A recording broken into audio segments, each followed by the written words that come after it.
and spouses, caregivers, and other invited guests and dignitaries, welcome and thank you for joining us at the Flying Bridge Restaurant for the 2025 Veterans Day Complimentary Tribute Breakfast.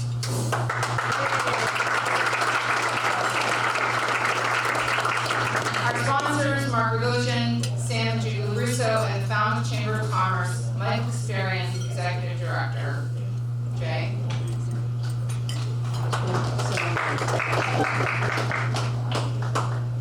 Please stand if you can. The Cape Cod 5 Registered Friday Volunteers will lead us in the Pledge of Allegiance. Please remain standing. Oops, nope, then sit down.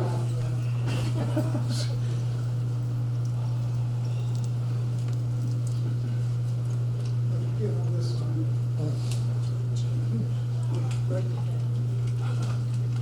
Want somebody with you? Yes. Come on.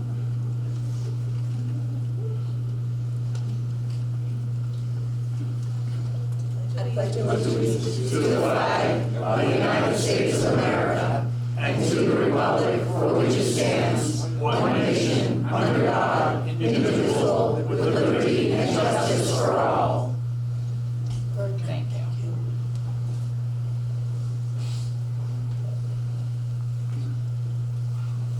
I'm sorry. Please be seated. We're going to invite you to stand one more time. This is part of our exercise program. We were talking about doing swimming in the harbor.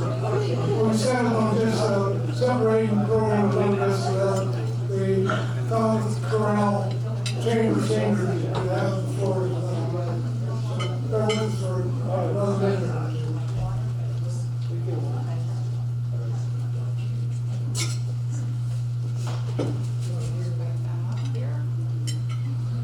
All right, the Falmouth Chorale Chamber Singers, who've also stood with us from the beginning.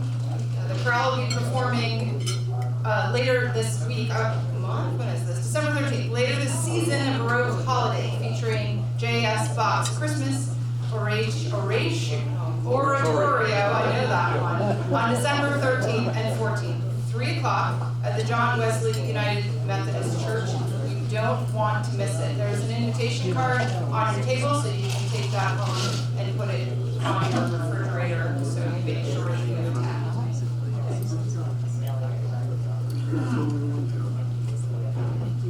Their America the Beautiful medley moves into the national anthem, so that's the part where Jay said you'll be expected to stand again. You're welcome to stand now and be prepared for that. And then, without further ado, the Falmouth Chorale Chamber of Singers.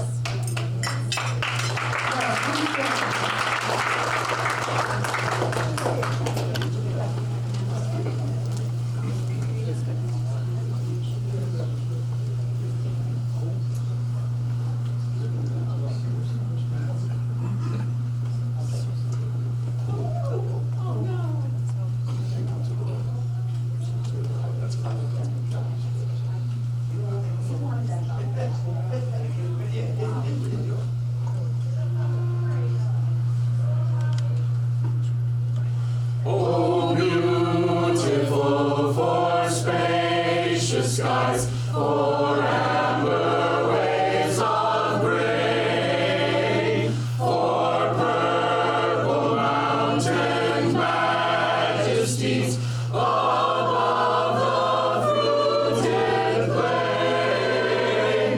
America, America, God shed His grace on thee.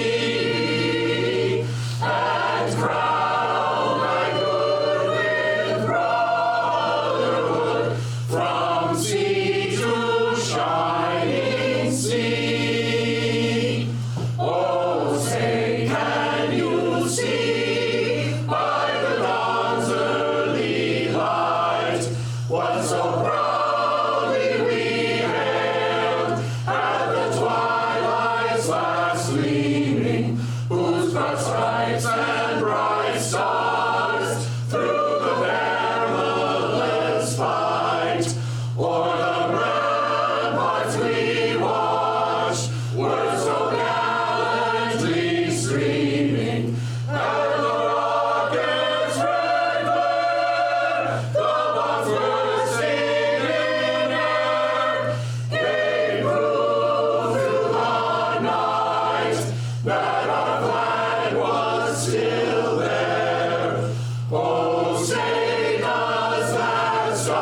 Star-Spangled Banner yet wave,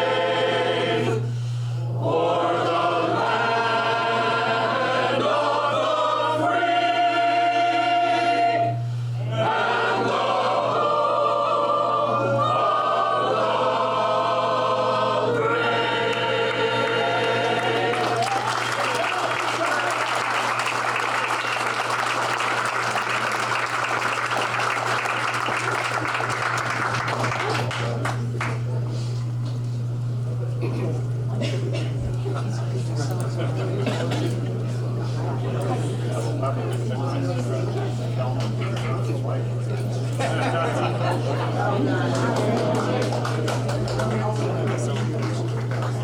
Now, wasn't that worth standing for?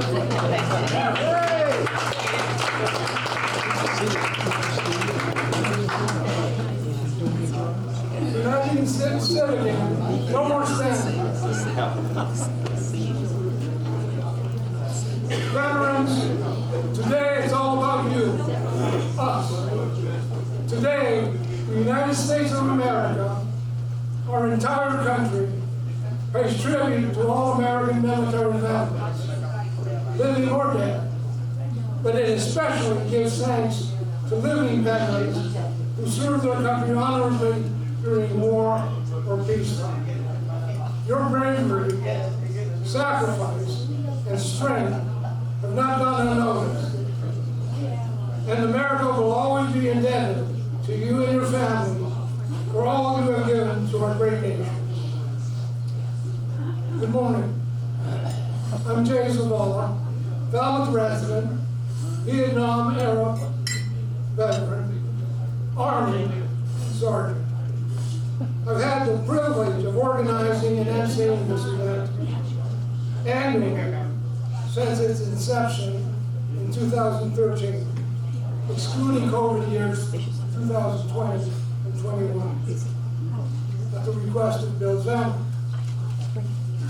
Today, at my request, standing at my side is this year's tribute co-organizer and MC, retired Coast Guard Commander Carissa April, also a Falmouth resident, and Chair, Falmouth Veterans Council, and President, Falmouth Community Veterans Center on Dillingham Avenue.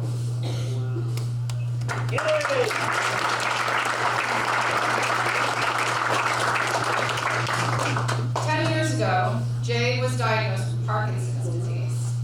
Over time, as Jay tenaciously fights PD, it continues to affect him slowly in predictable ways that threaten his pursuit of his interests and civic engagement. Looking forward, Jay expressed his wish that this local tribute continues, evolves, and hopefully even grows, although I'm not sure, maybe onto the deck. From this, what he calls a nice habit, into a worthy Falmouth tradition, and I think you've already achieved that serves society while still acknowledging its roots. Sharing his wishes on behalf of the Falmouth Community Veterans Center, I've embraced Jay's request, and with great honor to do so and humility. Of course, we ask for every veteran's help and ongoing support as we go forward in the years to come.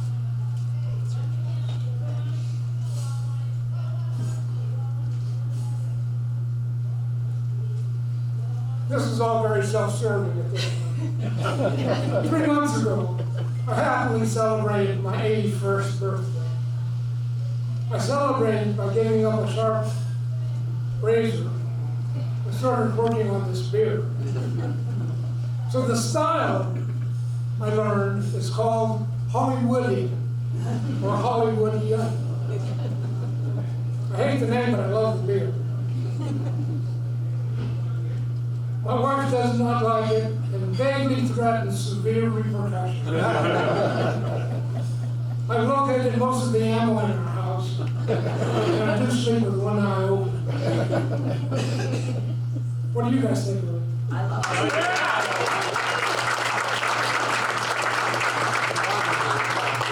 FCTV's got that on tape.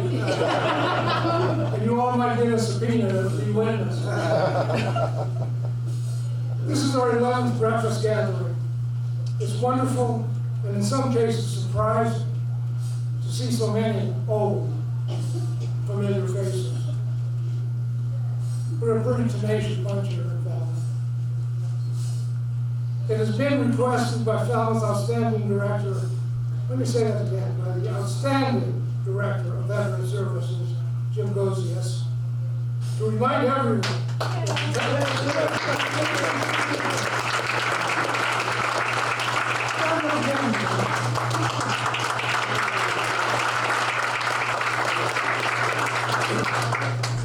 the town will commemorate the day on the Memorial Lane on the Main Street Library lawn, starting at 11 a.m. Your presence is requested. And if you want to arrive at the library lawn in the company of good fellow veterans, we encourage you to be at the town village square in time to step off at 10:45 a.m. Carissa? We are very excited this morning to introduce today's speakers. Our first speaker is the new minister of the Unitarian Universalist Fellowship Church of Falmouth at 840 Sandwich Road. She's the daughter of a Korean War veteran and the granddaughter of a minister and chaplain during World War I. She graduated from Bangor Theological Seminary in 2003 and ordained in 2005 at King's Chapel in Boston. 2 years later, 2007, she was called to First Church and Parish in Dedham, Massachusetts, becoming the first female parish minister in that congregation's 369-year history. After serving in Dedham for 18 years, she accepted the call to become the full-time minister in Falmouth in September of this year. She tells us she's especially grateful to be invited to give this morning's invocation, and she looks forward to connecting with people, organizations, and ideas across the Falmouth area. The UU Falmouth Fellowship, founded in 1959, primarily serves members from the 4 Upper Cape towns. Please welcome Raleigh Weaver and give her a warm Falmouth welcome and give her our full attention.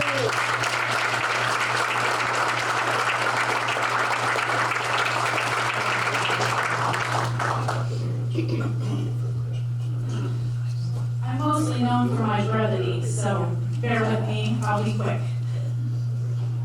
On this meaningful Veterans Day, we take the necessary and important moment to express our heartfelt gratitude to each of you, our extraordinary veterans. You have worn your uniform and the uniform of this nation with profound honor and courage. And today we come together, as we hope people come together throughout this nation, to celebrate the invaluable gift of your service. But that's not all. We wish to equally express our deepest thanks to veterans' families, friends, and dedicated caregivers. Your quiet contributions form an essential and robust foundation for all of those who serve. Without your continuous support, without your compassion and your selfless care, the resilience and well-being of our service members and veterans would be profoundly diminished. Your silent commitment, the holidays spent apart, the anxieties shouldered alone, the unwavering dedication you sustain are a testament to your own commitment to our nation. And for that, we owe you an enduring debt of sincere appreciation. Let us now enter into a time of quiet prayer or meditation, as is your practice. Precious source of life and of liberty that lives and moves in all of us. We gather on this Veterans Day just as lovers of freedom have gathered for nearly 100 years to honor courage and sacrifice and the enduring circle of care. We We offer profound gratitude for all those who have stepped forward to face danger, dedicating themselves to protect the liberty and freedoms we all cherish every single day. We recognize the unique paths that these have walked, often serving far from home and family, acting as tireless guardians of our peace and ensuring that our democracy remains resilient and strong.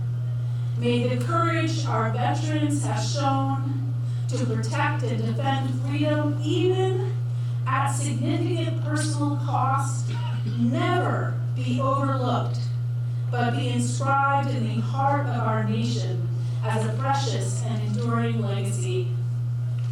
Today, we also lift up those who serve on the home front, the families, the spouses, the children who endured absence, carried worry, navigated life's challenges alone. We recognize the silent sacrifice of their years, their devotion, and their quiet strength in maintaining the security of the home. And we pray for all caregivers who dedicate their days to healing wounds both visible and unseen. We give thanks for the tireless hands, tears comforted, and the unwavering presence shared. We ask that they may be supported and sustained in their demanding giving. May they know their work matters and their love is felt, and that their presence is deeply healing. Spirit of compassion, move through us now as a community. Help us to be vividly reminded of the strength of unity and the dedication to a cause greater than ourselves. Help us to take action, not just today, but every day, to honor the full commitment made by our veterans and their support systems. Let us commit ourselves to fostering a nation where those who have served feel the full depth of our appreciation. A place where veterans' needs are not just identified, but actively met, and where they know they are permanently anchored in our blessed memory. Today, hold our heart, in our heart, all those lives lost not just on the battlefield, but to grief and loneliness.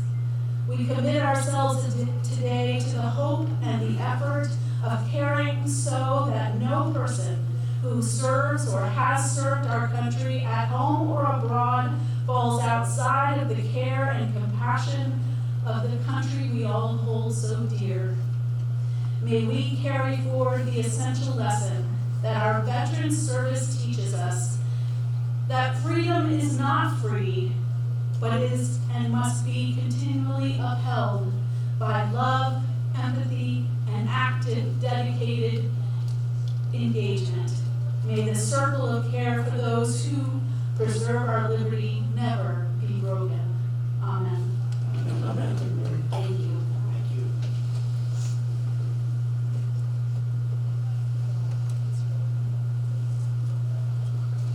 Thank you, Reverend Speaker. Before we introduce our next speaker, this is a day of saying thank you. We want to acknowledge the presence of invited guests and dignitaries. They accepted our invitation to meet, eat, mingle, and listen to you, your veteran constituents. We ask them to stand and wave when introduced, so that you can mark their occasion. Our guests include Congressman Bill Keaton,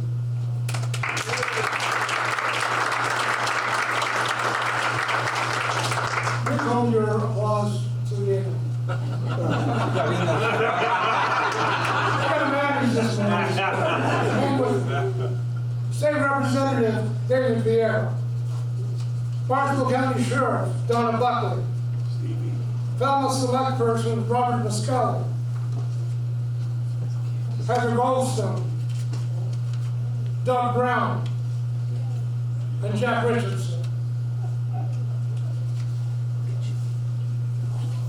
Falmouth Director of Veteran Services, Jim Gozius. Thank you all for joining us.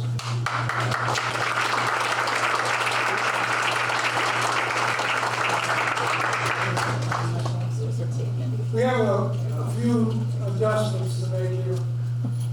We had some other guests that came by.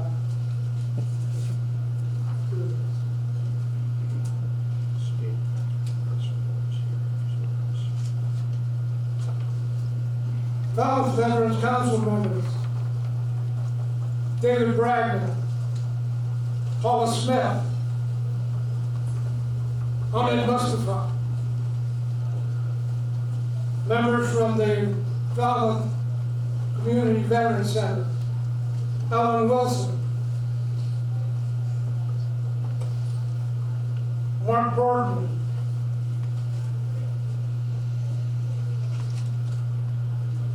I know why I can't read this, I'm holding it. That's a good one. I'm going to stop to that right fast.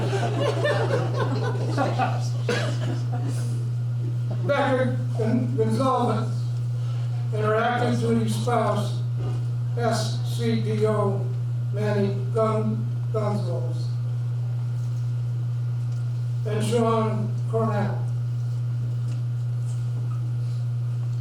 From the press, Falmouth Enterprise newspaper columnist Troy Clarkson. Very important agent. Oh, you can applaud for him. I respect this man so much. I went digging for cufflinks. I want to be like Troy. State Senator Dylan Fernandez is engaged with veterans and constituents in Plymouth, while State Representative Thomas Moakley is likewise engaged on Martha's Vineyard. Both acknowledge our invitation and express their disappointment that they can't be in two places at one time. Representative Steve Zaros did comment. Ah, nobody told me. That's stand up. Yes, sir. Thank you, Steve. Stephen Exaros, good morning.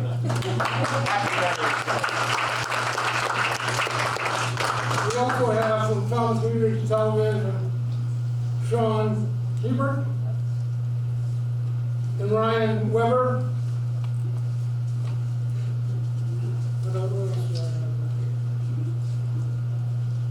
Okay, back to our guest speakers.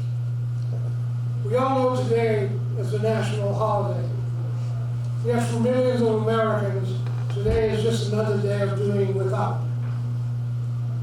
In despair, but in search of hope, I cautiously turn to the internet. According to a website, Cause IQ, there are some 41,468 veterans organizations in America, employing more than 55,000 people and earning over $6 billion annually. Another website, World Population Review, suggests there are some 786 military and veteran organizations here in Massachusetts, and more than 253,000 veterans. From an individual who has earned her fair share measure of credibility and respect, let's learn more about two local organizations making a difference in serving Falmouth veterans and their families. Please give a warm welcome again to the chair of the Falmouth Veterans Council and president of the Falmouth Community Veterans Center, our own Carissa April.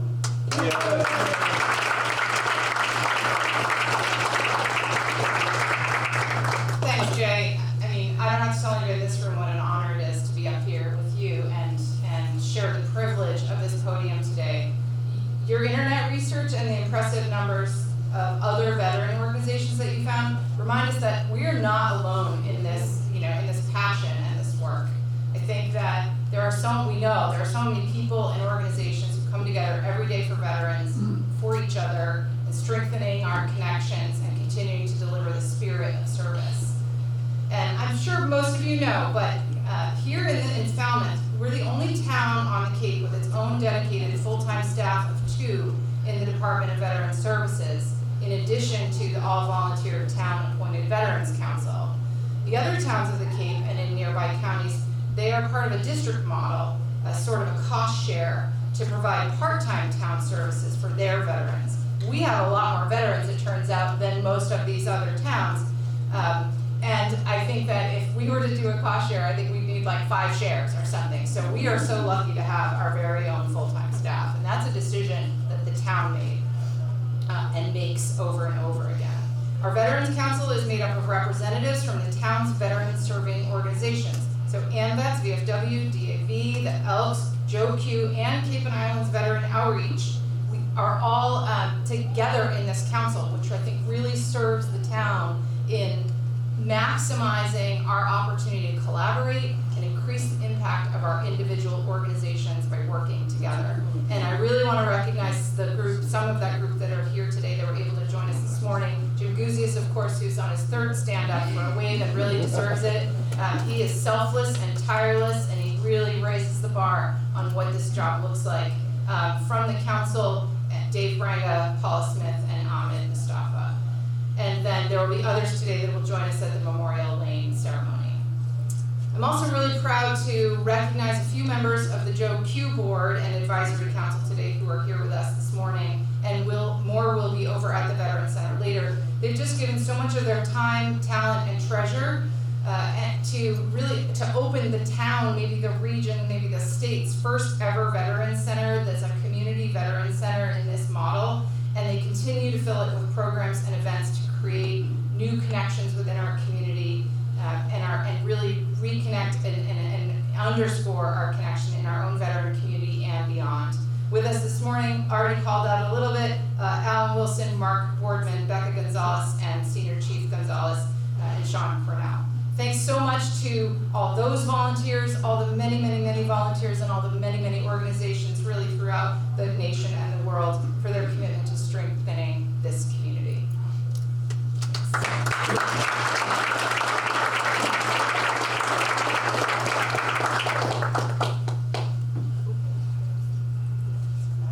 Sorry. Oh, what did I do to Jay's pages?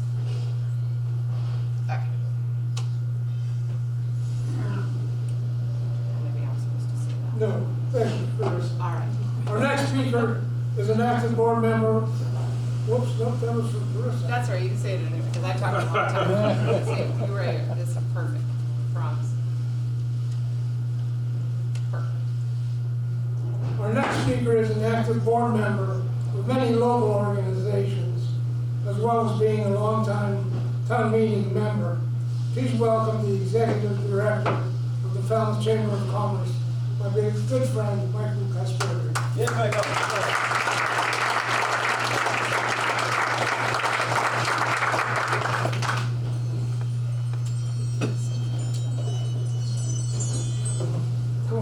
It's all yours. Good morning, everybody. Good morning.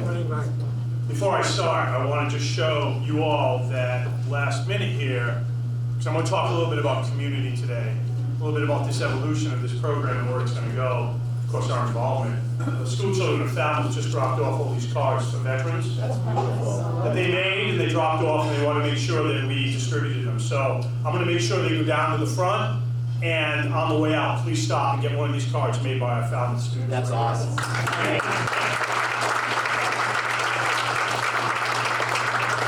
want to start with that, because I want to talk a little bit about community and really about how this event could not happen without community. And I want to backtrack a little bit, and I want to talk a lot about my dear friend, my mentor, my confidant in many ways, my sage counsel, Jay Zavala.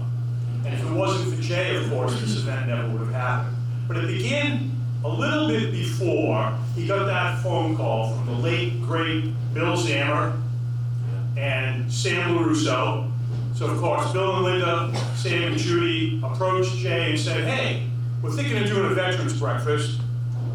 What do you think? Would the Falmouth Chamber want to get involved? Of course, this is when Falmouth Chamber of Commerce was led by Jay Zavala, who was the president and CEO at the time.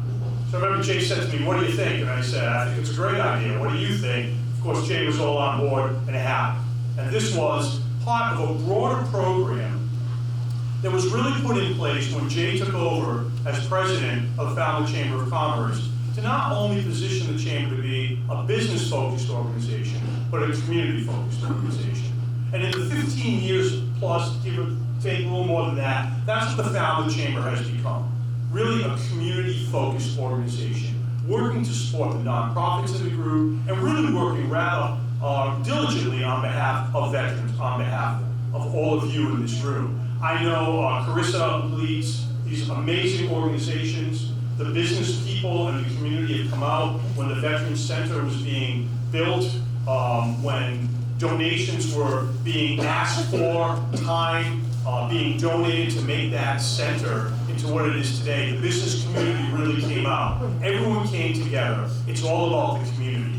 And again, to the testament that we have here with these cards that were dropped off by the students, everybody in Falmouth comes together. It's funny how you talked a little bit about how most of the veterans are here on the Upper Cape and in Falmouth. And you know, in Falmouth we have this saying, of course, there's 1 degree of separation in Falmouth. You know, most people say there's 7 degrees. But everybody knows everybody. And it's really neighbors serving neighbors and helping. So another thing as we evolve, and what Carissa talked about, what Jay talked about a little bit, is how this whole breakfast is going to evolve. Making better, I don't think we can make it better. Make it bigger, I don't know, maybe we can't go out there onto the deck, we'll see what happens. But, you know, as it transitions, what can happen? Jay approached me this last year, for those of you who don't know, the Falmouth Chamber of Commerce, we merged with the Cape Cod Chamber of Commerce. And that was done for a lot of reasons, particularly because it's time for us to be looking at things from a regional perspective, really to support our local community using the resources of the Cape Cod Chamber. And of course, the Cape Cod Chamber itself is led by President and CEO Paul Nitzwicki, who is a Marine Corps veteran. And this, obviously this event and this day means an awful lot. So as we go forward, I was able to enthusiastically let Jay know, of course, we're going to continue to support this event and possibly help try to make it bigger if we can. It's just amazing. I never had the honor of serving myself, and I've been fortunate and blessed to be with you every year, except for 1 year when I wasn't here because my nephew and godson had returned after 2 tours of duty in Afghanistan. And he was honored as being someone who would speak at the War Veterans Memorial in Providence for American veterans of Armenian descent. So that was 1 year I couldn't be there. But through him, through my sister, his mother, and seeing how she, for 2 years while he was in Afghanistan, you know, dealt with that, and thank God he was brought home to us safely. I can, to some degree, appreciate and relate a little bit to what that's like. But I have profound respect for all of you who have served. It's really amazing. And when I see this room filled each and every year, I can't tell you how overwhelming it is. And I want to say to Jay and to all of you, it is our honor and our privilege to continue supporting you each and every year and do whatever we can. And Carissa, you know, we've worked together for a lot of years on projects, and whatever we can do, be our honor to you. So, God bless you all. God bless the United States of America.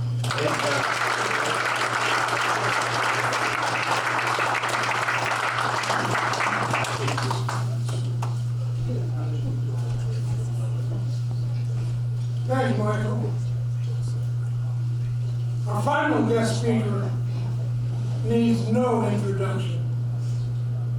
As he served us well, we have all come to know him well. Please give a warm welcome to Congressman Bill Keating.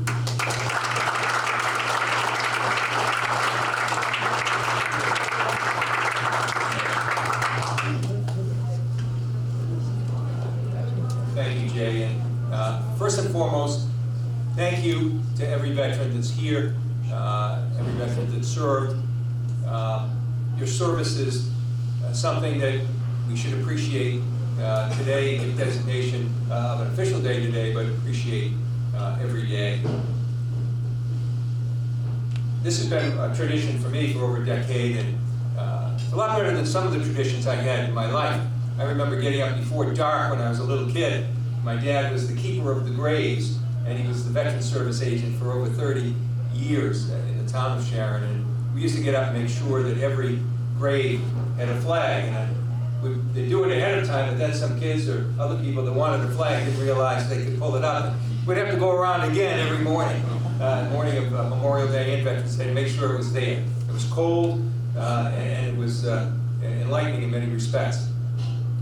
One of the things I want to touch on, though, is another thing I think about with Veterans Day that really doesn't, I don't think, get the full focus of the gratitude we should have for our veterans. You know, as a member of Congress and the Armed Services Committee too, I have the ability to go see our soldiers, often in war zones, often in combat. And the instance that comes to my mind was once when I was visiting the troops in a war zone in Afghanistan in Helmand Province. And of course, we get to see the generals and the CENTCOM commanders and the embassy people. We get to see the leaders of the sovereign country that we're in. But we get to see the soldiers and military people themselves. And in this instance, we were in a village where there was firefights just going on all around. We were protected well.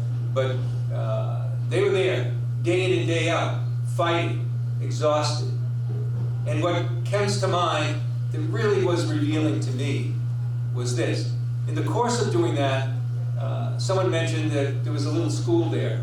Now, you might not know it, but in Afghanistan, when half the population is illiterate, the children are illiterate, they can't read, they can't write, and not only did that present a problem for the war effort, but it was something that brought their country backward. And so I came upon what was a little school. It wasn't a school the way we look at schools, grand schools, but it was a small school, makeshift. There were no desks but benches. And I came to learn that that school was built with scraps of lumber, with some extra concrete, with some extra materials that were just laying around. And it was built by our soldiers and military that were there.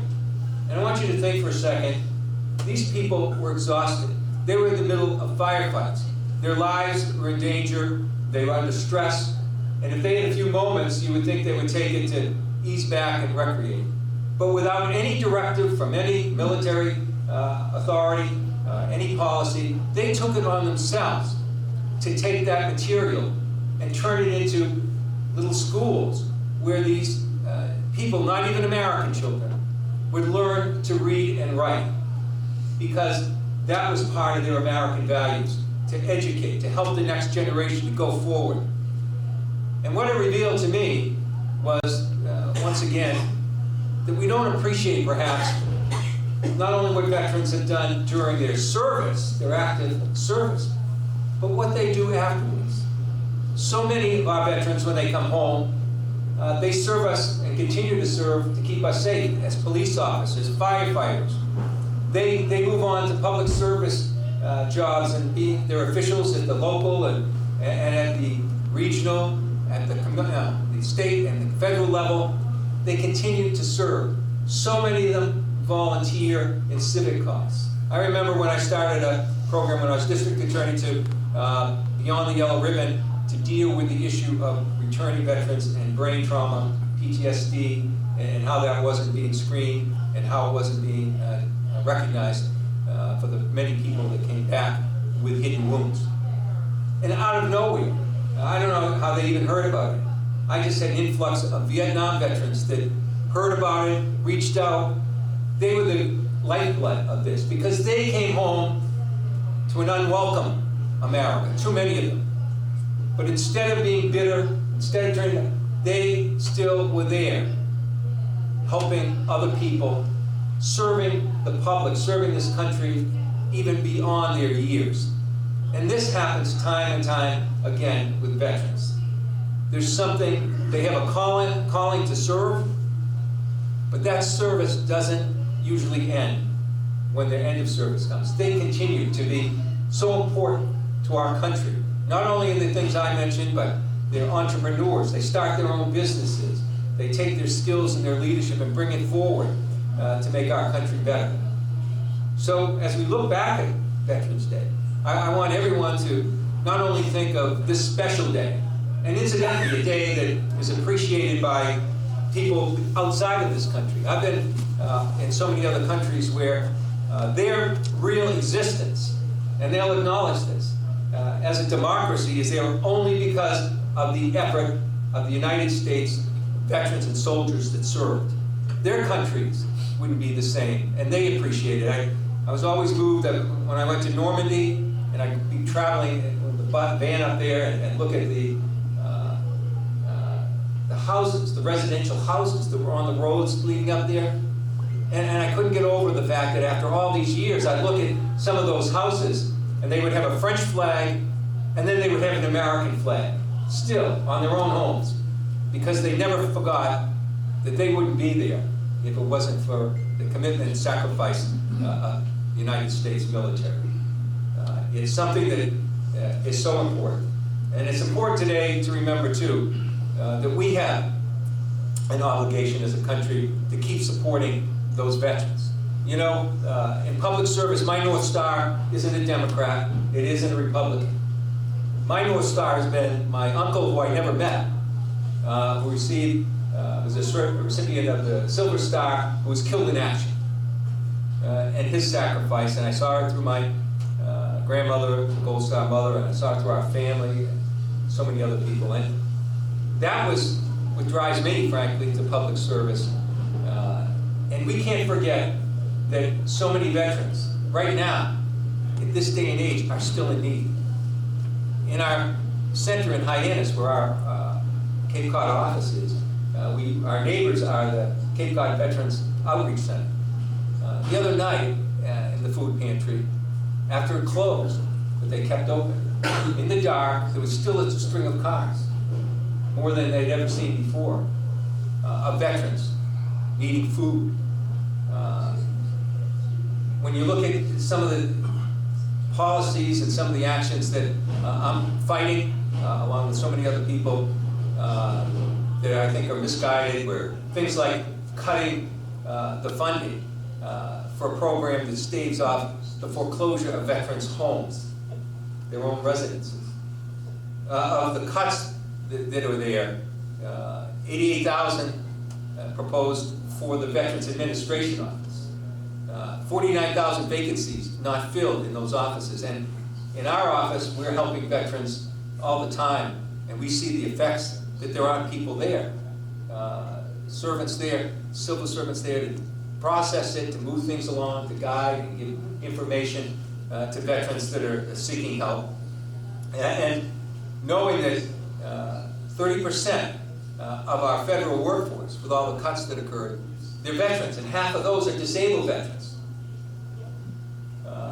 Knowing that 100 doctors, for the first time, VA doctors, courageously spoke publicly and said the services there are getting worse and they can't keep up to it. And that, while 20% more veterans apply for veteran services and healthcare services, the cuts in research that make the orthopedic work of our Veterans Administration system the envy of the world. We have the most able and sophisticated and modern orthopedic work, not just in this country, but in the entire world, and that's being cut. Knowing that veterans, where 10 million will be over the age of 60, have other needs too. Knowing that the SNAP program for food nutrition, that 1 in 9 veterans, people don't realize, 1 in 9 veterans use SNAP. Knowing that Medicaid, despite the Veterans Administration system, that over 10% of veterans need Medicaid to fill those gaps that aren't there in the VA health care plan. So these are all things that we're moving away from now. And these are things that I hope we'll move forward with in our responsibility to veterans to make sure they don't happen and to go further to help. And it's something that in the midst of while we talk about Veterans Day, it's important to acknowledge that we have work to do to support veterans. So as we look at this day, and we gather together in a great tradition here, tradition that I remember talking to Bill Zammer about, and of course Linda and Bill and Judy and Sam, so much to starting this tradition. Why it's so important and why I'm so honored to be here year in and year out. And I think it's extraordinary in the Falmouth community the way that they have come to recognize and continue at the local level, which is so important to serve veterans in a way that very few communities in the country have that same commitment towards. And finally, today, I'd just like to take a second to acknowledge someone who, it's just hard to imagine this event without, is having his last year in his capacity here. Sort of the face, the voice, and the soul of what we gather to for over a decade here in this event. And so I'd like to present to Jay Zavala this certificate of congressional recognition for the many years of service as host, master of ceremonies, it doesn't say this, and heart of the annual Falmouth Veterans Appreciation Breakfast. Jay, thank you so much.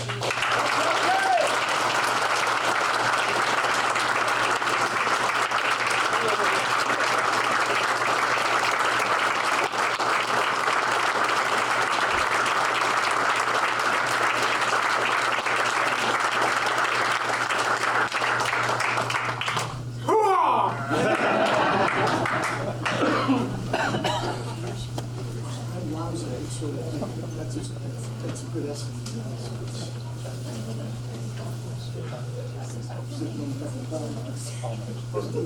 Certificate of Special Congressional Recognition proudly presented to Jay Zavala in recognition of your many years of service as host and master of ceremonies for the annual Falmouth Veterans Appreciation Breakfast on this 11th day of November 2025. William R. Keating, Representative in Congress. Just so you know what it says.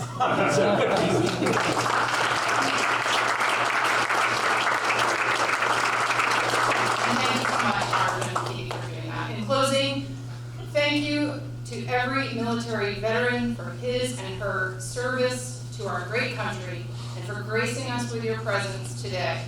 Thanks to everyone who contributed to making this celebration possible and a success.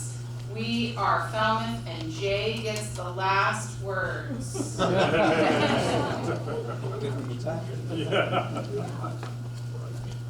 the very beginning,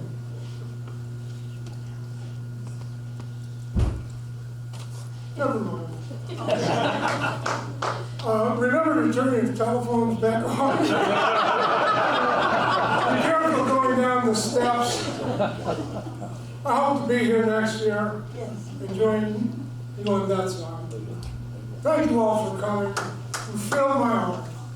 Have a good day.